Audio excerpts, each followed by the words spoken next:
আল্লাহ তাআলা আদম ও হাওয়া আলাইহিমাস সালাতু ওয়াস সালামকে সৃষ্টি করে জান্নাতে রাখছেন। এর আগে ফেরেশতাদের দ্বারা সাজদা করাইছেন, জান্নাতে রাখছেন। পুরা জান্নাত বিচরণ করার যেখানে ইচ্ছা, অকুলা মিনহা হাইসু শিতুমা রগাদা, প্রশস্ততার সাথে কোনো সংকীর্ণতা নাই, ঘুরো ফিরো খাওয়া দাওয়া ইত্যাদি করো, কিন্তু ওয়ালা তাকরাবা হাদিহিস শাজারা, এটা আল্লাহ তাআলার একটা ফরমান যে এই বৃক্ষের কাছেও যায়ও না। কিন্তু শয়তান সেখানে যে কোনোভাবেই হোক প্ররোচনা করে, বিভিন্ন রকমের প্রতারণা করে আদম ও হাওয়াকে জান্নাত থেকে বের করলেন।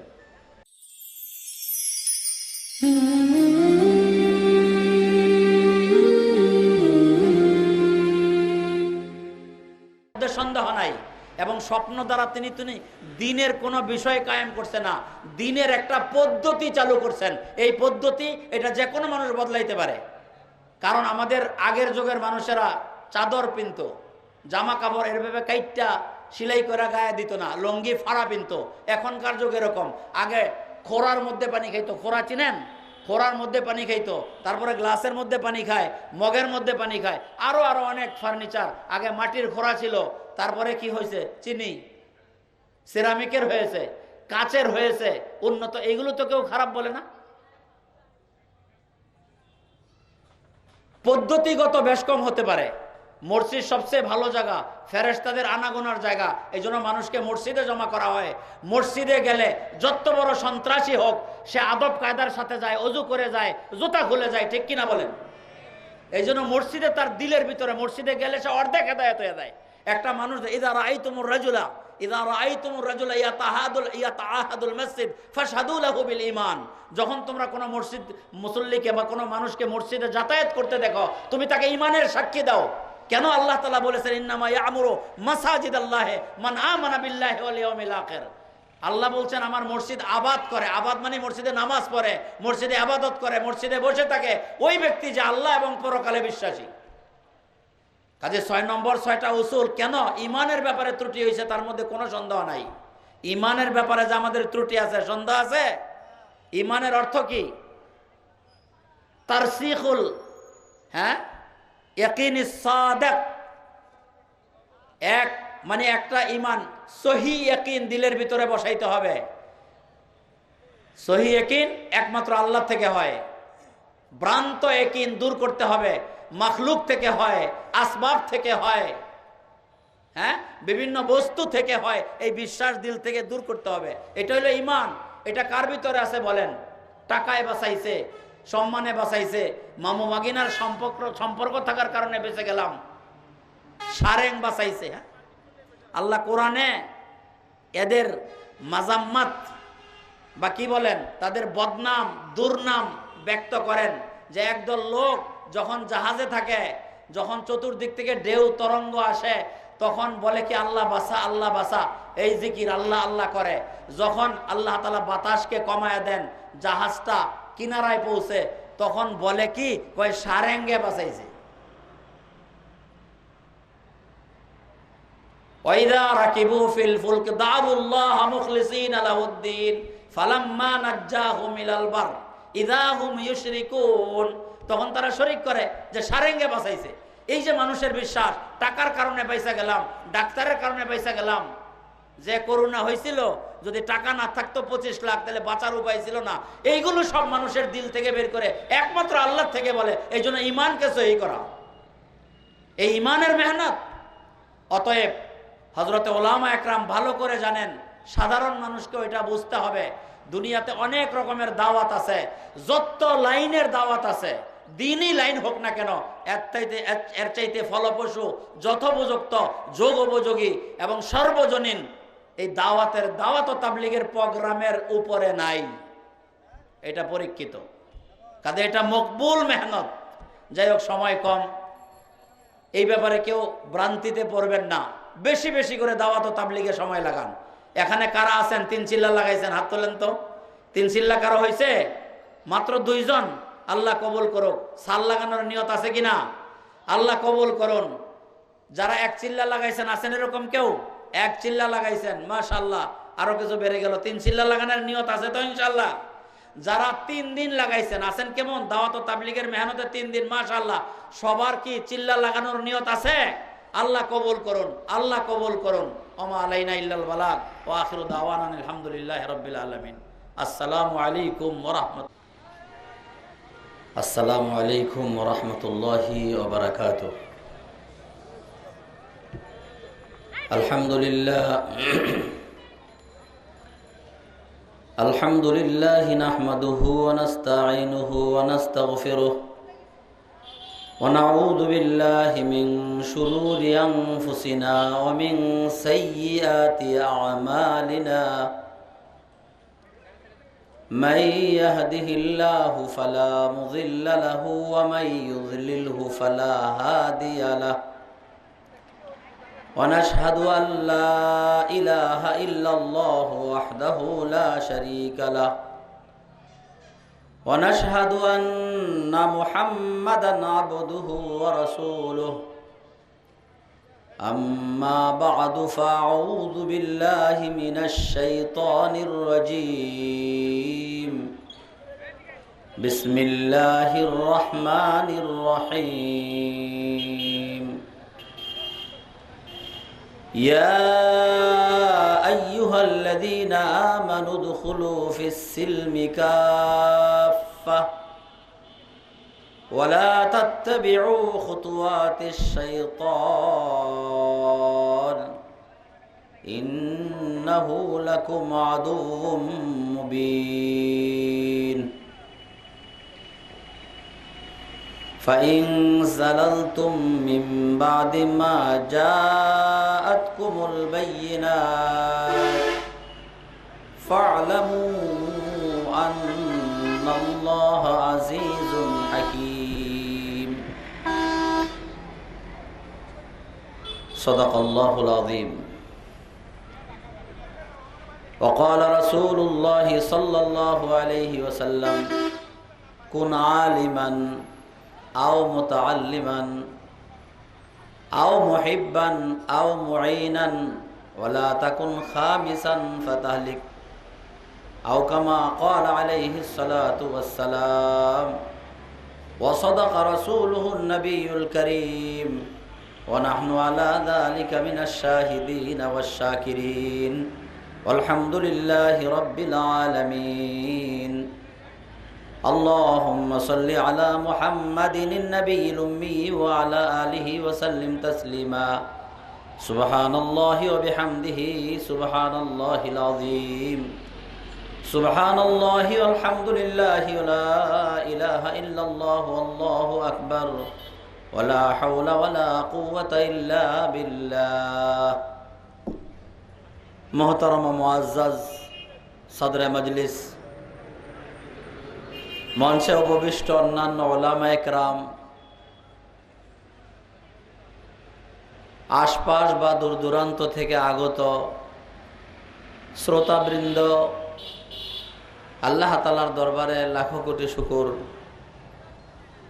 যে আল্লাহ রাব্বুল আলামিন আল্লাহর মহাব্বতে, কোরআনের মহাব্বতে, দ্বীনের খাতিরে, রাসূলের দ্বীনকে সামনে অগ্রসর করার জন্য, সকলের কাছে পৌঁছিয়ে দেওয়ার জন্য মাদ্রাসার উদ্বোধন শুভ শুরু উপলক্ষে একদিনই মাহফিলে উপস্থিত হওয়ার সুযোগ আল্লাহ তাআলা আমাদেরকে করে দিয়েছেন। এই জন্য আল্লাহ তাআলার দরবারে শুকর আদায় করি, আলহামদুলিল্লাহ। মোহতারাম, আমাদের এই মাহফিলটাকে আমরা একটা ক্লাস মনে করতে পারি। আমরা যারা ছাত্র লেখাপড়া করতেছি বা করিয়াছি, এক একটা ক্লাস শিক্ষার মান উন্নয়নের ক্ষেত্রে অনেক ভূমিকা রাখে। আগের দিনের ক্লাস বাদ দিলে পরের দিনের ক্লাস বোঝা যায় না। জীবনে আমরাও আমরা মাদ্রাসায় পড়েছি যারা, তারা জানি একদিনের সবক পাঠ যদি কেউ গাফলতি করে বাদ দেয় বা তার থেকে বঞ্চিত থাকে, পরের পাঠটা বুঝা মুখস্থ করা তার জন্য কঠিন হয়ে যায়। আসলে দ্বীনি প্রোগ্রাম এটা একটা শিক্ষার মাহফিল। এখানের উপস্থিতির কারণ হলো এতগুলো ওলামা একরাম উপস্থিত হন এবং বয়ান করেন। তাদের বয়ানটা সকলের সমর্থিত বয়ান। ভুল ভ্রান্তি হয়ে গেলে সাধারণত সভাপতি সাহেব থাকেন, কর্তৃপক্ষ থাকেন, তারা সংশোধন করিয়ে দেয়। তো দিনের যে কথাগুলো এখান থেকে, এই মঞ্চ থেকে বের হয়, এগুলো বাছা বাছা কথা এবং সমর্থিত কথা। কাজেই এই মাহফিলগুলোতে অত্যন্ত মনোযোগ এবং গুরুত্ব সহকারে উপস্থিত হওয়া চাই। আর এই ধরনের মাহফিল সপ্তাহে সপ্তাহে, মাসে মাসে বা বৎসরে কয়েকবার হয় না, সর্বোচ্চ বৎসরে একবার হয়। এর জন্য প্রস্তুতি, এর বিভিন্ন ব্যয়, এটার ইন্তজামের জন্য কত দৌড় পাড়া হয়েছে, কতভাবে এটাকে কামিয়াব করার জন্য চেষ্টা করা হয়েছে। এখন আমরা যারা শ্রোতা আছি, এলাকার আছি, তারা যদি এটাকে গুরুত্ব না দেই, তাহলে তাদের উদ্দেশ্য যথাযথ সফল হবে না। এই জন্য মেহরবানি করে যারা মাইকের আওয়াজ শুনতেছি বা আশেপাশে দাঁড়িয়ে আছি, মঞ্চের ভিতরে চলে আসি, যথেষ্ট জায়গা আছে। বেশি সময় কথা হবে না, সকলে লম্বা সময় বলতেও পারবে না, অনেক বক্তা ভাইয়েরা আছেন। এই জন্য কারো কোনো কথা যদি আমার লেগে যায়, হইতে পারে আমার জীবনের মোড় পরিবর্তন হয়ে যাবে। এই জন্য নসিহত গ্রহণ করার নিয়তে, আমল করার নিয়তে, অন্যের কাছে পৌঁছানোর নিয়তে আমরা কিছু দ্বীনি আলোচনা শুনব। দয়া করে আমরা একটু সামনের দিকে আগায় আসি। পিছনের লোক কিছু দাঁড়াইয়া আছে, তারা বসতে পারবে। যারাই আসি সামনের দিকে আগাই। হুজুর সাল্লাল্লাহু আলাইহি সাল্লাম একদিন এরকম কথা বলতেছিলেন, তিনটা লোক পাশ দিয়া যাচ্ছিল। একজন মাহফিলকে গুরুত্ব দিল না, চলে গেল। একজন পিছনে বসে গেল, আর একজন সামনের দিকে বসে গেছে। খালি জায়গা দেখে সেখানে আইসা পড়ছে। বুখারী শরীফের হাদিস।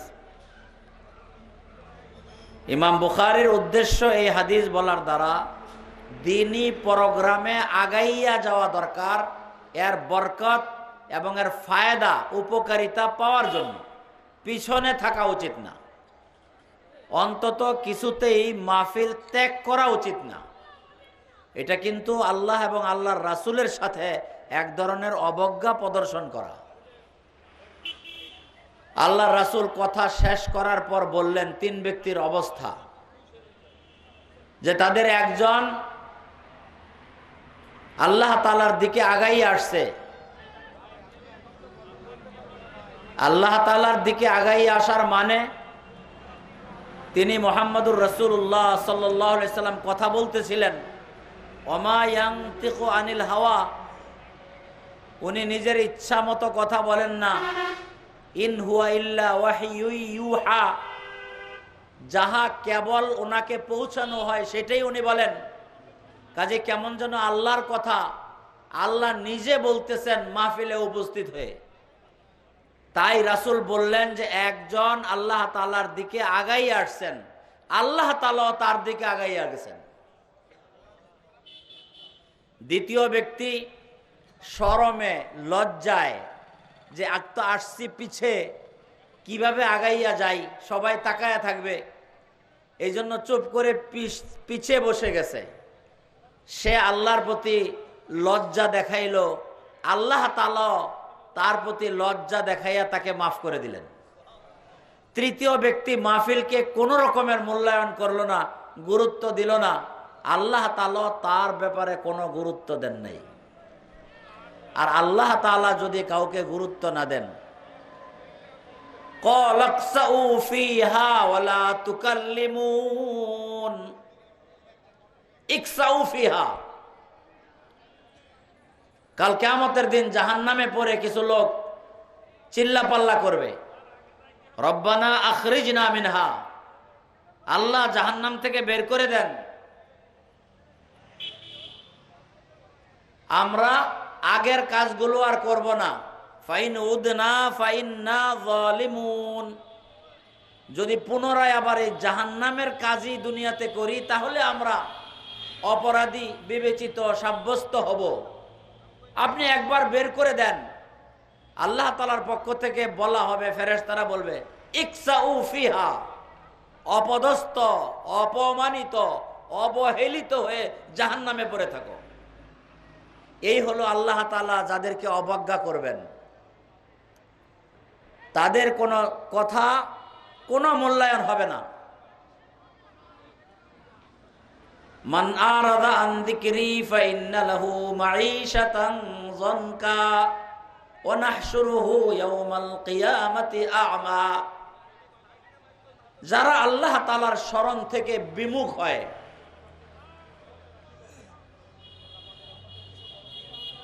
সূরা বনী ইসরাইল ওয়া মাইয়াশু, আবার সূরা অন্য এক সূরায় বলছেন ওয়া মাইয়াশু আন যিকরির রহমান নুকাইয়িদ লাহু শাইতানান ফাহুয়া লাহু কারিন। যে ব্যক্তি আল্লাহ তাআলার স্মরণ থেকে, আল্লাহ তাআলার স্মারক কোরআনে পাক, এখানে যে আলোচনা হবে কোরআন ও হাদিসের আলোচনা হবে। কাজে কোরআন থেকে যারা বিমুখ হয়, ওমাইয়াশু আন যিকরির রহমান নুকাইয়িদ লাহু শাইতানা ফাহুয়া লাহু কারিন। যে ব্যক্তি আল্লাহ তাআলার কোরআন থেকে, যে কিতাব আল্লাহ তাআলাকে স্মরণ করিয়ে দেয়, যেই কিতাব আল্লাহ তাআলার পরিচয় করিয়ে দেয়, যেই কিতাবের মধ্যে আল্লাহ তাআলার ক্ষমতার কথা, কুদরতের কথা, সিফাতের কথা, আল্লাহ তাআলা সকল বিষয়ে যেই কিতাবের ভিতরে উল্লেখ করা হয়েছে কোরআনে পাক, এই জন্য কোরআনকে আল্লাহ তাআলার স্মারক বলা হয়।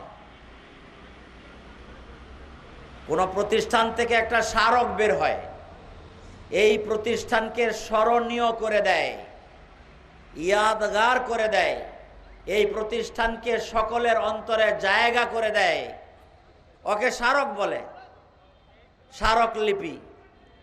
তো কোরআন হলো আল্লাহ তাআলার স্মারক। ওমাইয়াশু, যে ব্যক্তি বিমুখ হয় আন যিকরির রহমান, আল্লাহ তাআলার স্মরণ থেকে বা আল্লাহ তাআলার স্মারক থেকে, নুকাইয়িদ লাহু শাইতানা, আমি তার উপরে শয়তানের আধিপত্য দিয়ে দিব, শয়তান তাকে গুড়াবে। ফাহুয়া লাহু কারিন, এই শয়তান তার বন্ধু হবে।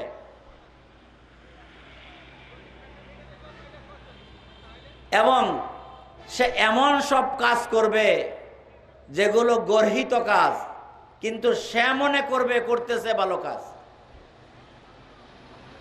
অবশেষে যখন কিয়ামতের দিন উপস্থিত হবে, তখন সে দুঃখ এবং আফসোস করবে যে হায়, যদি শয়তানের সাথে আমার প্রচুর দূরত্ব থাকতো দুনিয়াতে, তাহলে আজ আমার সুবিধা হতো। এই আয়াতের ভিতরে এই কথা বলা হয়েছে, দ্বীনি মাহফিলকে অবজ্ঞা করা, উপেক্ষা করা, অবহেলা করা উচিত না। আপনাদের এলাকায়, আপনাদের মহল্লায় দ্বীনি আলোচনার একটা ব্যবস্থা করা হয়েছে।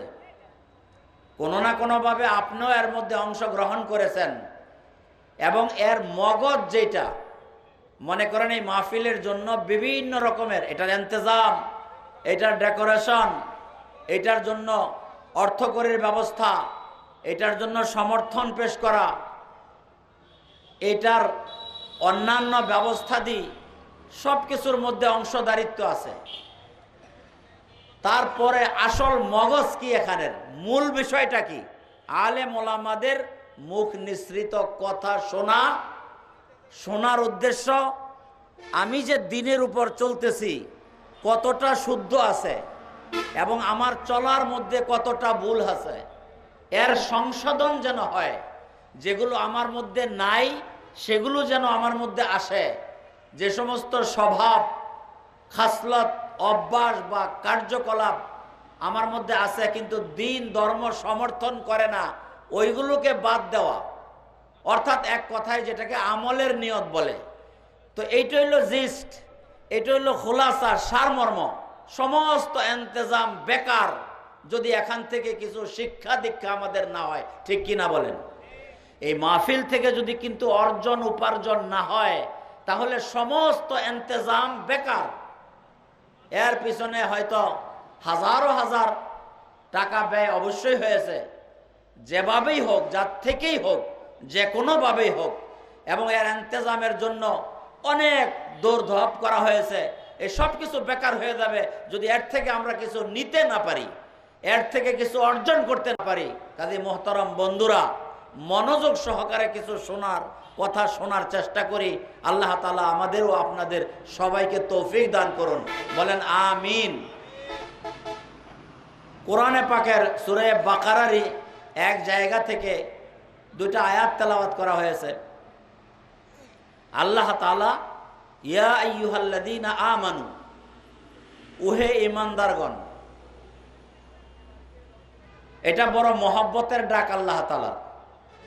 আল্লাহ তাআলা কোরআনে পাকের ভিতরে ইয়া আইয়ুহাল্লাযীনা আমানু সংক্ষেপে বলতে পারতেন হে মুমিনরা। আল্লাযীনা আমানু, যাহারা ঈমান আনিয়াছ। ঈমান আল্লাহ তাআলার কাছে খুব পছন্দনীয়। এই ঈমানের জন্যই মাখলুকাত সৃষ্টি করছেন। ঈমান ভিতরের জিনিস। আল্লাহ তাআলা বলেন দুনিয়ার কোথাও আমার জায়গা হয় না, জায়গা হয় মুমিনের কলবের ভিতরে। যেহেতু সেখানে ঈমান থাকে, আল্লাহর প্রতি আস্থা থাকে, এই জন্য ঈমান অনেক দামি। শুধু ঈমানটা নিয়ে মরতে পারলে সেও একদিন জান্নাতে যাবে। রুবামা ইয়াওয়াদ্দুল্লাযীনা কাফারু লাউ কানু মুসলিমিন।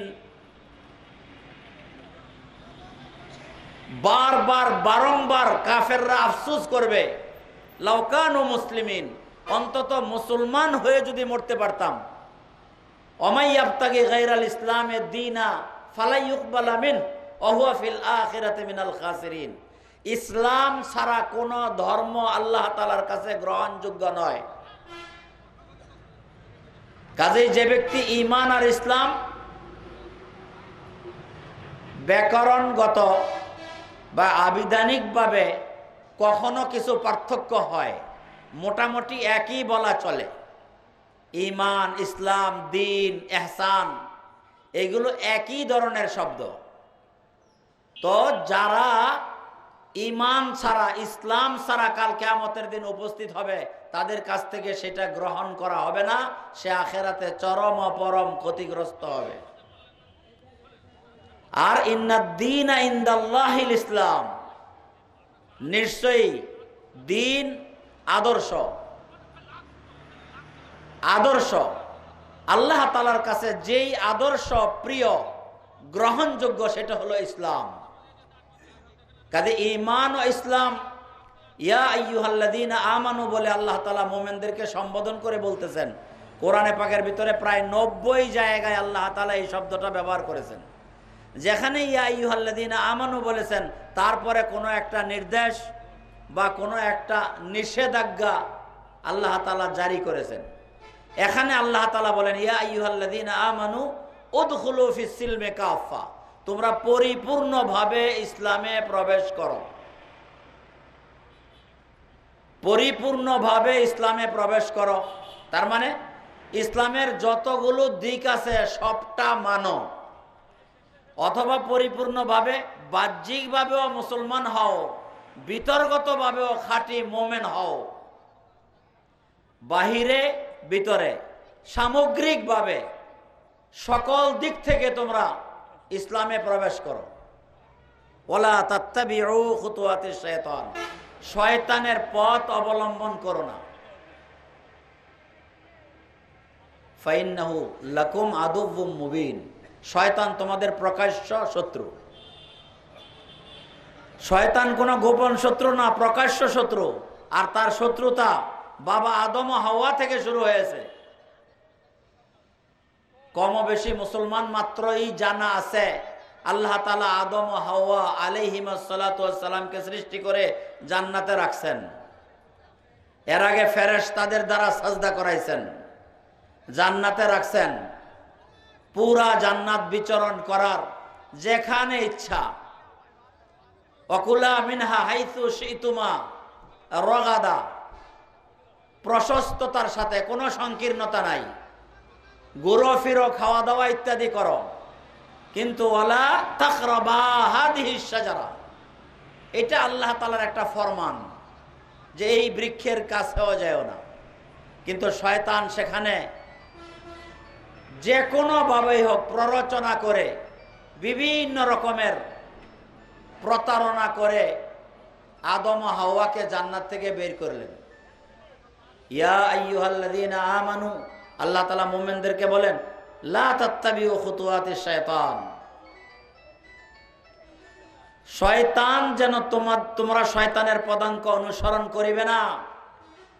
তোমাদের সাথে শয়তান যেন ধোঁকাবাজি না করতে পারে, যেমনি ভাবে তোমাদের মাতা পিতাকে জান্নাত থেকে উলঙ্গ করে বের করেছে। কামা আখরাজা আবওয়াইকুমা মিনাল জান্নাহ ইয়ানজি আনহুমা লিবাসাহুমা লিউরিয়াহুমা সাওআতিহিমা, অর্থাৎ তোমাদের পিতা মাতাকে জান্নাত থেকে উলঙ্গ করে যে শয়তান বের করেছে তার অনুসরণ তোমরা কখনো করো না। সূরা ইয়াসিনে আল্লাহ তাআলা বলেছেন, ইয়া বানি আদম আলাম আহাদ ইলাইকুম, আমি তোমাদের কাছ থেকে এই মর্মে অঙ্গীকার নেই নাই, আল্লাহ তা'বুদুশ শায়তান, ইবাদত, অনুসরণ, অনুকরণ, যে তোমরা শয়তানের অনুকরণ করিবে না, সর্বনাশ করে ফেলবে। ওয়ালা ইয়াগুররান্নাকুম বিল্লাহিল গরুর, শয়তানকে গরুর বলা হয়। শয়তান ধোঁকাবাজ, প্রতারক। এই জন্য শয়তান থেকে সাবধান থাকা। আর শয়তানের বড় হাতিয়ার হইল নফস, মনের খাহেশ, খেয়াল খুশি, ইচ্ছা, মন মতো চলা। আর মানুষ এই অঙ্গীকারকে ভুলে যায় কখন?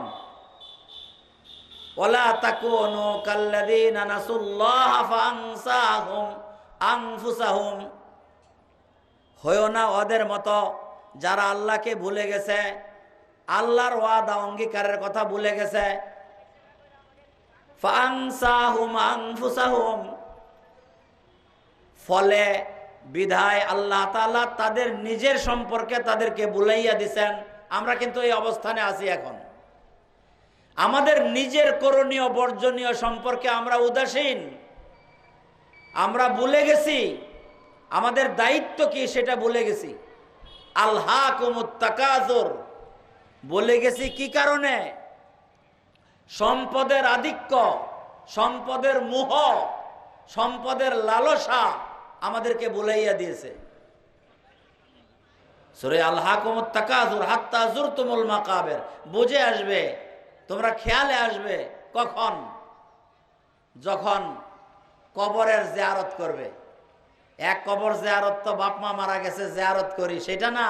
নিজের কবর যখন নিজে জিয়ারত করব, কবরে যখন পৌঁছবো। লা ইয়ামলাউ জাওফা ইবনে আদম ইল্লা তুরাব, হাদিসের মধ্যে আল্লাহর রাসূল বলছেন, আদম সন্তানের পেট মাটি ভিন্ন কিছু ভরতে পারে না। কবরের মাটি ভাঙ্গা পেট ফাইটটা যখন তার ভিতরে পড়বে তখন তার পেট ভরবে। এর আগ পর্যন্ত লালসা, এই করব সেই করব, একতলা, পাঁচতলা, পাঁচতলা, 10 তলা, হ্যাঁ, 3 সেট বিল্ডিং, যশোর, খুলনা, ঢাকা, ঢাকা, চিটাগাং, এই চাহিদার আর শেষ নাই। এই দুনিয়ার মোহ মানুষকে সেই আল্লাহ তাআলার সাথে অঙ্গীকার যে ছিল সেটা বলে গেছে। আল্লাহ তাআলা আমাদের সকলের কাছ থেকে অঙ্গীকার নিয়েছিলেন, নেন নাই? আল্লাহ তাআলা আমাদের সকলের কাছ থেকে জন্মের পরে, সৃষ্টির পরে অঙ্গীকার নিয়েছিলেন। আদম আলাইহিস সালামের সমস্ত শরীরে মানবীয় আত্মা, মানব আত্মা, যত মানুষ দুনিয়াতে হবে হয়েছে সকলকে আল্লাহ তাআলা স্থাপন করেছেন। ওয়াইয আখাযা রাব্বুকা মিন বানি আদামা মিন যুহুরিহিম যুররিয়াতাহুম ওয়া আশহাদাহুম আলা আনফুসিহিম আলাস্তু বিরাব্বিকুম ক্বালু বালা শাহিদনা আন তাকুলু ইয়াওমাল কিয়ামাহ ইন্না কুন্না আন হাযা গাফিলিন। সূরা আরাফ। আল্লাহ তাআলা বলেছেন ওয়াইদ আখাযা রাব্বুকা মিন বানি আদামা মিন যুহুরিহিম। আল্লাহ তাআলা রাসূলকে লক্ষ্য করে বলেন, মুহাম্মদ সাল্লাল্লাহু আলাইহি সাল্লাম, সকলে বলেন সাল্লাল্লাহু আলাইহি ওয়াসাল্লাম। রাসূলের নাম শুনলে দুরূদ পড়তে হয়। একবার পড়া তো ফরজ বা ওয়াজিব, বারবার পড়া সওয়াবের কাজ। একবার পড়লে 10টা রহমত নাজেল হয়, 10টা নেকি লেখা হয়, 10টা গুনাহ মাফ হয়, 10টা পজিশন মান মর্যাদা তার বেড়ে যায়। সাল্লাল্লাহু আলাইহি ওয়াসাল্লাম। স্মরণ করুন যখন আপনার রব, আপনার মালিক আদম আলাইহিস সালামের পৃষ্ঠে অবস্থানরত অবস্থায় সমস্ত আত্মা থেকে অঙ্গীকার নিয়েছিলেন, বলেছিলেন আলাস্তু বিরাব্বিকুম, আমি কি তোমাদের রব নই? কালু, আমরা সকলেই বলেছিলাম। আল্লাহ বলেন তাহারা সকলেই বলেছিল বালা, হা হা, নিশ্চয়ই আপনি আমার রব। এটা কেন করেছি? পরে যাতে এই কথা বলতে না পারো যে আমরা ভুলে গিয়েছিলাম। এই অঙ্গীকারকে স্মরণ করিয়ে দেওয়ার জন্য মাহফিল। এই অঙ্গীকারকে স্মরণ করিয়ে দিয়েছেন 1 লাখ বা 2,24,000 পয়গম্বর। এই অঙ্গীকার যে আমাদের সাথে আমাদের রবের আছে, এটাকে স্মরণ করিয়ে দেয় দাওয়াত ও তাবলীগের মেহনত, এটাকে স্মরণ করিয়ে দেয় ওলামা একরামের সাহচর্য, এটাকে স্মরণ করে দেয় মাদ্রাসা মসজিদ। দুনিয়ার ধর্মীয় যত প্রোগ্রাম আছে, সমস্ত প্রোগ্রামের উদ্দেশ্য এটাই যে আমাদের কৃত অঙ্গীকার, যে অঙ্গীকার আমরা আমাদের রবের সাথে দিয়েছিলাম, দেখেন এইটাই কিন্তু সবক ছিল। এইটা প্রথম সবক। এই সবকের উপর, এই পাঠের উপর, এই বিদ্যার উপর, শিক্ষার উপর আমি আছি কিনা, এইটাই কবরে জিজ্ঞাসা করা হবে। প্রথম প্রশ্ন মার রাব্বু। বুঝেন আমার কথা? আমরা যে তখন অঙ্গীকার দিয়েছিলাম, এটা ছিল আল্লাহর পক্ষ থেকে সবক দেওয়া। প্রশ্ন উত্তরের মাধ্যমে আল্লাহ সবক দিয়েছেন। আলাস্তু বিরাব্বিকুম, আমি কি তোমাদের রব নই? আমরা বলেছি হা। এই হায়ের উপর থাকতে হবে সারা জীবন। তাই কবরে যাওয়ার পরে আবার জিজ্ঞাসা করা হবে। কি জিজ্ঞাসা করা হবে? ইদা উযিয়াল মাইয়িতু ফি কবরিহি, যখন মুর্দারকে কবরে রাখা হবে, ইয়াতিহি মালাকান, 2 ফেরেশতা আসবে, ওয়ায়াকুদানিহি অথবা ইউজলিসানিহি, তাকে বসাবে, ওয়ায়াকুলান লাহু মার রাব্বুক, এবং তাকে জিজ্ঞাসা করবে তোমার রব কে? আগে আল্লাহ তাআলা কি বলছিলেন রূহের জগতে? আলাস্তু বিরাব্বিকুম, আমি আল্লাহ কি তোমাদের রব নই? রব মানে মালিক আর কি, সৃষ্টিকর্তা, পালনকর্তা, লালনকর্তা, যত কিছু আছে আল্লাহর পক্ষ থেকে এক রব, সব বুঝায়। খাবার দাবার, হ্যাঁ, শুকনা খানা, ভিজা খানা, হালকা খানা, ভারী খানা, সমস্ত ব্যবস্থা যিনি করেন, আরাম আয়েশের, এমনকি শীতকালে ল্যাপ তোষকের ব্যবস্থা যে করেন, তিনিও সেই রব, রব্বুল আলামিন। কাজে আল্লাহ তাআলা এটা সবক দিয়ে দিচ্ছেন, মনে যেন থাকে। কাজে মৃত্যুর পরে কবরে যখন শোয়ানো হবে, প্রথম প্রশ্ন কি হবে? মার রাব্বুক, মার রাব্বুক। হ্যাঁ, কবর চিনি না? কবর চিনেন? আল কবর রাউজাতুম মিন রিয়াদিল জান্নাহ, কবর হয়তো জান্নাতের একটা টুকরা হবে, আও হুফরাতুম মিন হুফারিন নার, অথবা জাহান্নামের একটা গর্ত হবে। আউয়ালু মানজিল মিন মানাজিলিল আখিরাহ, হযরত ওসমান গনি রাদিয়াল্লাহু তাআলা আনহু, যিনি 3য় নম্বর জান্নাতি ব্যক্তি, যেই 10 জনকে রাসূল একত্রে জান্নাতের সংবাদ দিয়েছেন, আবু বকর ফিল জান্নাহ, ওমর ফিল জান্নাহ, ওসমান ফিল জান্নাহ। আবু বকর জান্নাতে যাবে, ওমর জান্নাতে যাবে, ওসমান জান্নাতে যাবে। কয় নম্বরে? 3 নম্বরে। এই ওসমান রাদিয়াল্লাহু তাআলা যখন কোনো কবরের পাশ দিয়ে অতিক্রম করতেন, কাঁদতে কাঁদতে দাড়ি মুবারক ভিজে যেত।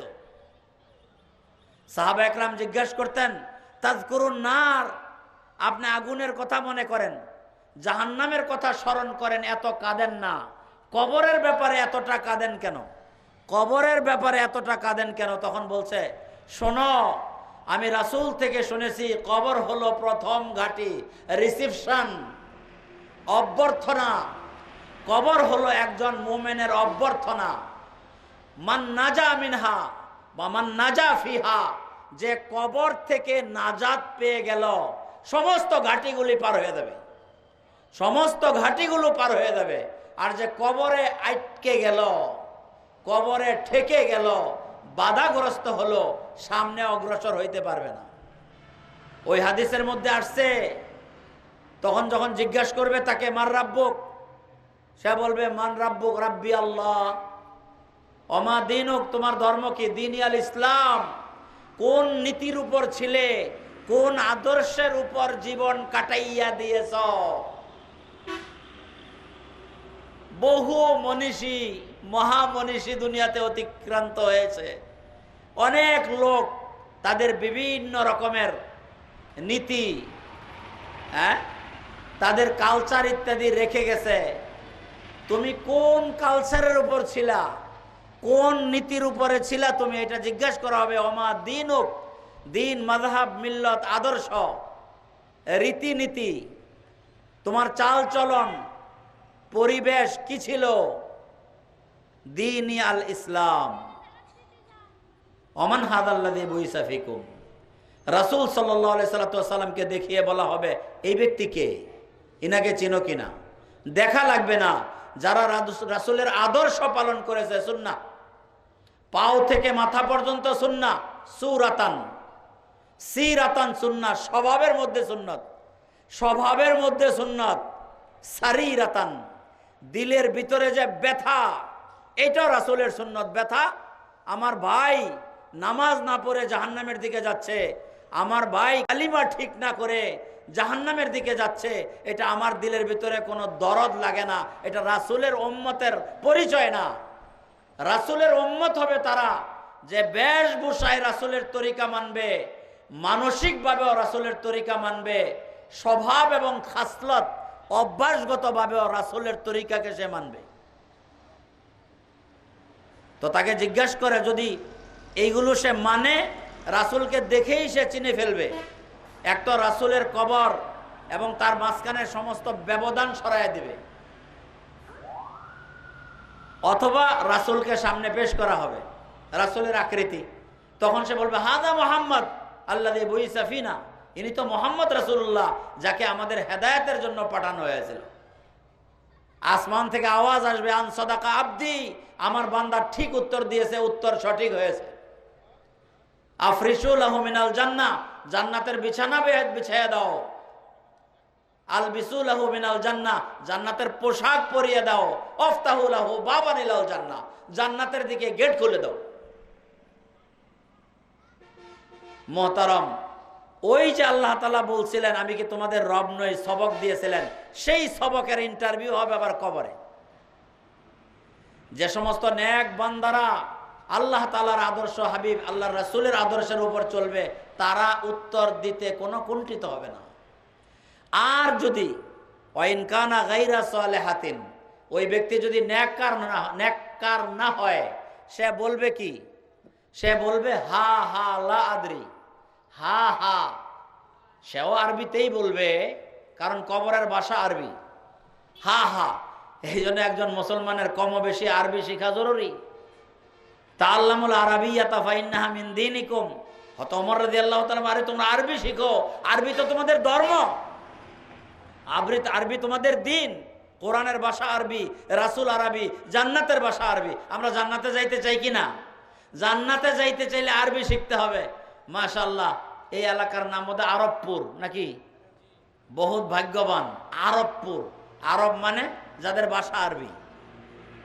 তো এখানে মাদ্রাসা প্রতিষ্ঠিত হয়েছে, দারুল উলুম, এলেমের ঘর, সাউতুল কোরআন, কোরআনের আহ্বান, কোরআনের বাণী, মডেল।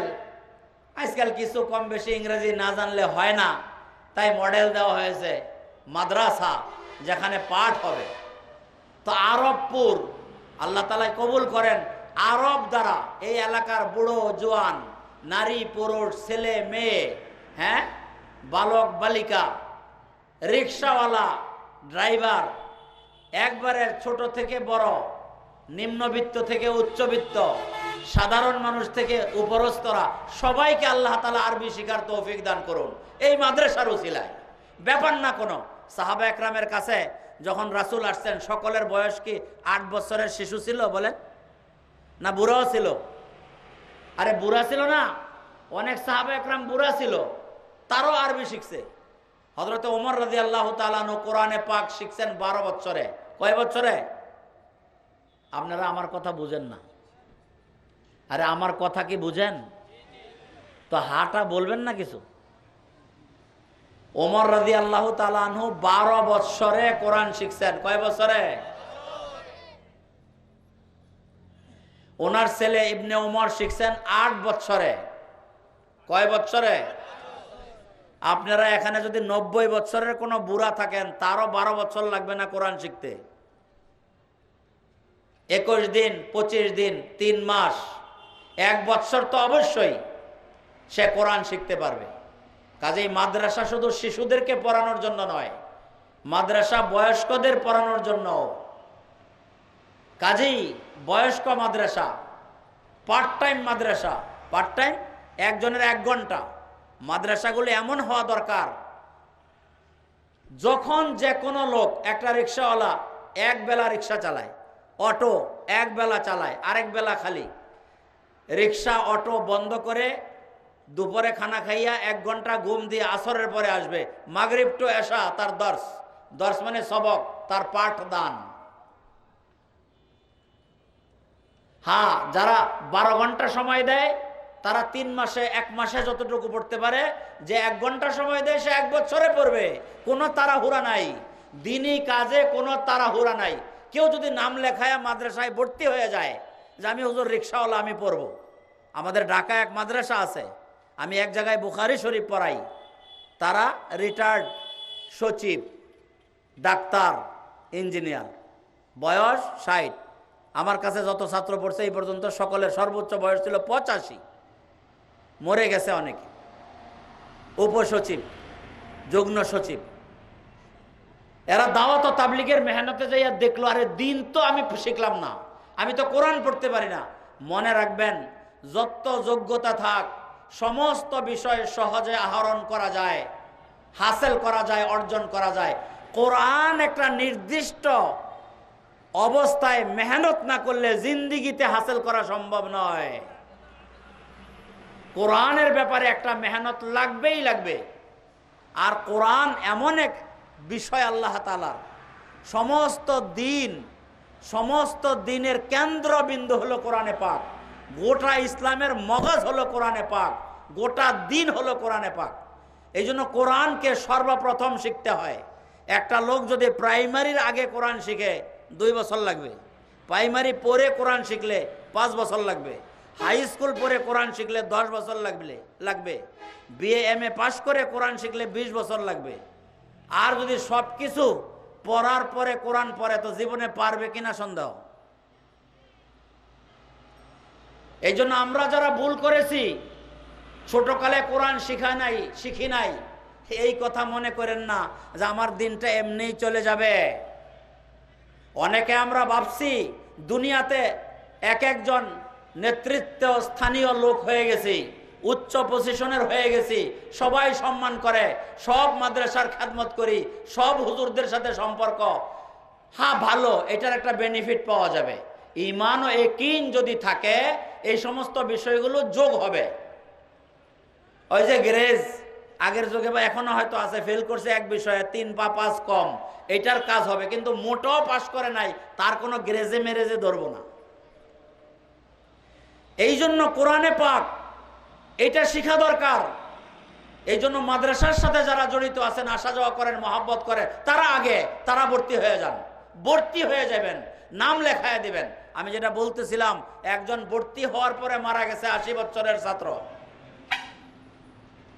আমাদের পরে আরেকটা জগৎ আছে, বারজাখি জগৎ, কবরস্থ জগৎ যেটাকে বলে, অমি ওয়ারাইহিম বারজাখুন ইলা ইয়াউমি ইউবাসুন, পুনরুত্থান পর্যন্ত। আখেরাতের দুনিয়া আর আখেরাত, আখেরাতের প্রথম ঘাঁটি তো কবর। কবরের প্রথম কাজ হলো ইন্টারভিউর পরে কবরে হবে আরাম অথবা ব্যারাম, সুযোগ সুবিধা বা সুবিধা বঞ্চিত। যারা সুযোগ সুবিধা পাবে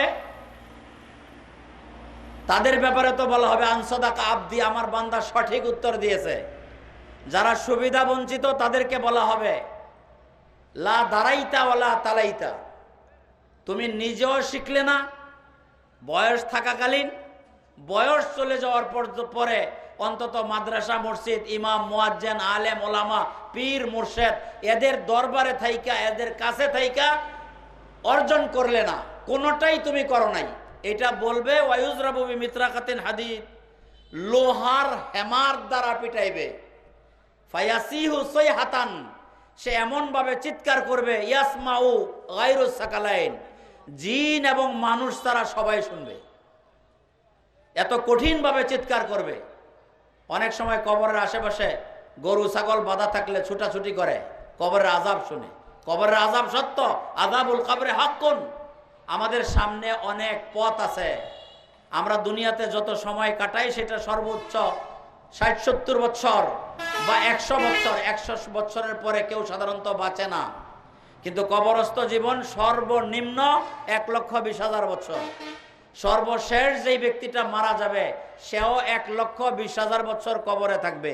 কাজে সেইটার দিকে চিন্তা করে দুনিয়ার কয়েকদিনের আরাম আয়েশের জন্য আখিরাতকে বরবাদ করা এটা কোনো বুদ্ধিমানের কাজ না।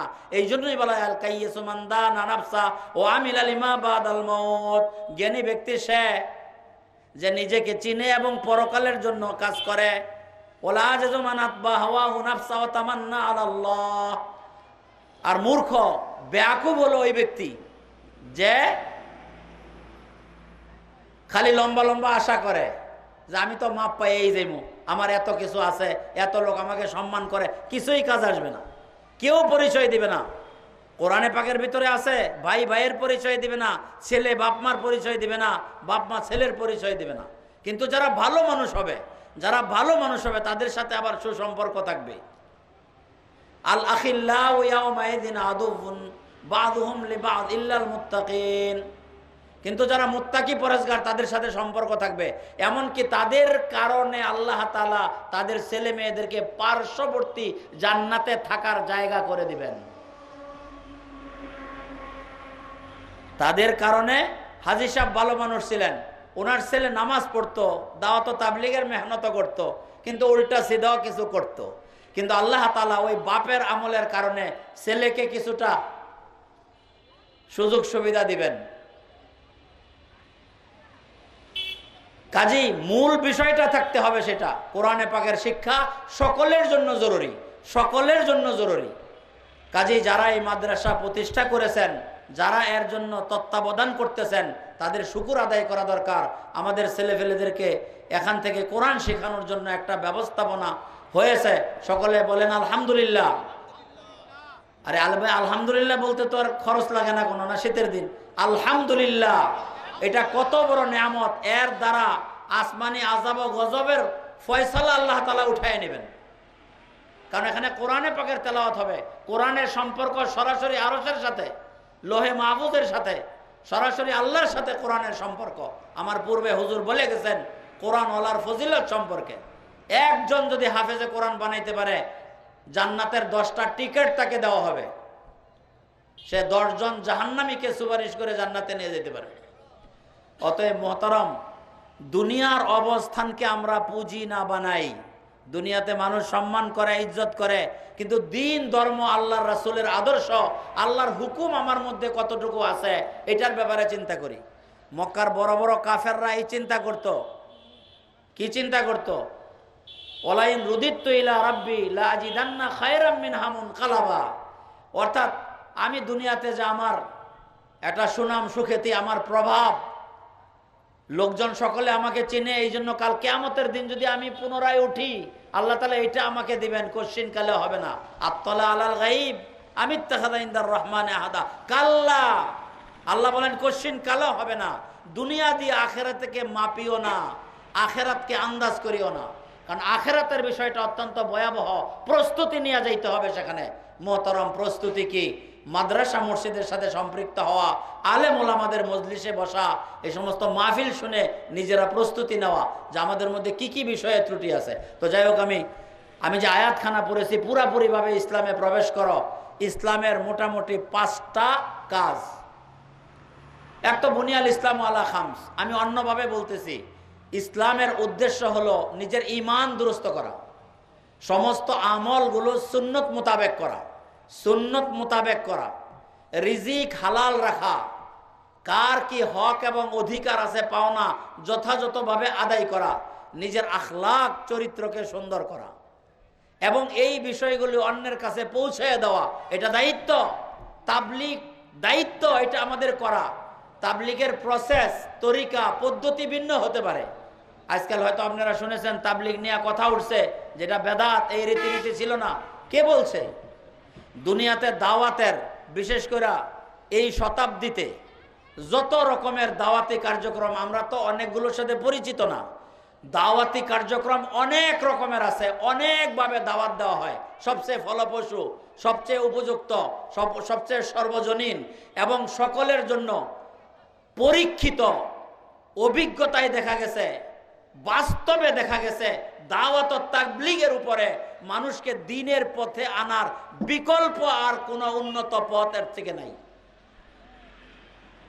এখন বলে 6 পয়েন্টের উপরে তারা কথা বলে। 6 পয়েন্ট 9 পয়েন্ট কোনো কথা না। এটা তো আরো ইসলামের ভিত্তি না, ইসলামের 5 ভিত্তির মধ্যে না। রাসূল সাল্লাল্লাহু আলাইহি সাল্লাম এক হাদিসে বলছেন, বুনিয়াল ইসলামু আলা খামস। একদল হুজুরের কাছে আসছেন, অফ দ্য আব্দুল কাইস। আয়েশা জিজ্ঞেস করেন, আমাদেরকে কিছু কথা বলেন যেটা আমরা মানব, অন্যদের কাছে পৌঁছাইব। হুজুর বলেন, 4টা কাজ করবা, 4টা কাজ ছাড়বা। এখানেও তো হুজুর 5 ভিত্তি বলে নাই। এরকম আরেকজন এসে বলছে, আমাকে এমন কিছু বলেন যার দ্বারা আমি জান্নাত লাভ করতে পারি। হুজুর সাল্লাল্লাহু আলাইহি সাল্লাম সেখানে কথা বলছেন, সেখানে 5ম নম্বরে বলছেন কি? আত্মীয়তার বন্ধন বজায় রাখবে। অথচ 5 ভিত্তির মধ্যে তো আত্মীয়তার বন্ধন নাই। কিছু লোক না বুঝে খামাখা একটা আপত্তি যে ইসলাম বলছে 5 নম্বরের কথা, তারা বলে 6 নম্বর। এই 6 নম্বরের কাহিনী কি? এবং এইটাকে ব্যঙ্গ করে বলে যে উনি স্বপ্নে দেখছেন, এটা স্বপ্নের তাকলিক। শোনেন, বুখারী থেকে হাদিসের সকল কিতাবের মধ্যে, তাফসিরের সব কিতাবে স্বপ্নের ব্যাপারে আছে, ভালো মানুষের স্বপ্ন সত্য। আর মোল্লা ইলিয়াস রহমতুল্লাহ আলাইহি একজন ভালো মানুষ ছিলেন, সর্বজন বিদিত মানুষ ছিলেন। কাজে ওনার স্বপ্ন এটা সত্য হতে পারে। আর